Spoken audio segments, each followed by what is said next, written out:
The notion that scientists concoct falsehoods about the environment to manipulate Christians is a misconception that has been perpetuated by misinformation and a lack of understanding of the scientific community's intentions and methods. This idea is often rooted in a distrust of the scientific establishment and a misunderstanding of the relationship between science and religion. It is essential to recognize that scientists are driven by a pursuit of knowledge and a desire to understand the world around us. Their primary goal is to conduct research, collect data, and draw evidence-based conclusions about the natural world. The scientific community operates on a foundation of skepticism, peer review, and reproducibility, which ensures that research findings are rigorously tested and validated before they are accepted as fact. The idea that scientists will fabricate information about the environment to control Christians is unfounded and lacks evidence. If scientists were indeed attempting to deceive the public, it would be a massive conspiracy involving thousands of researchers, academics, and experts from diverse fields, which is highly unlikely.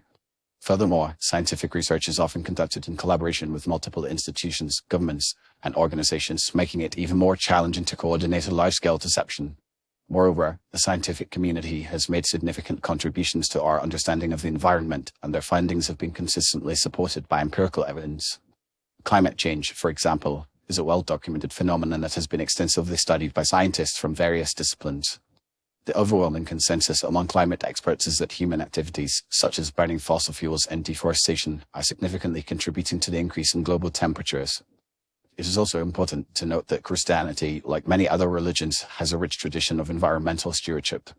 Many Christians believe that it is their moral and spiritual duty to protect the natural world and ensure its preservation for future generations.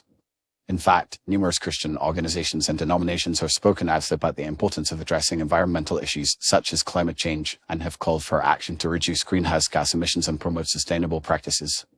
The misconception that scientists are trying to control Christians through environmental misinformation may be fueled by a sense of mistrust and skepticism towards the scientific community. This skepticism can be attributed to various factors, including the complexity of scientific information, the perceived elitism of the scientific establishment, and the influence of special interest groups and media outlets that promote anti-scientific agendas. However, it is crucial to recognize that science and religion are not mutually exclusive, and many scientists are also people of faith. In fact, a survey conducted by the Pew Research Center found that a significant proportion of scientists in the United States identify as Christian. This highlights the fact that science and religion can coexist and complement each other, rather than being in conflict. In conclusion, the notion that scientists are fabricating environmental information to control Christians is a baseless and misleading claim. Scientists are driven by a pursuit of knowledge and a desire to understand the world around us, and their findings are grounded in empirical evidence and rigorous testing.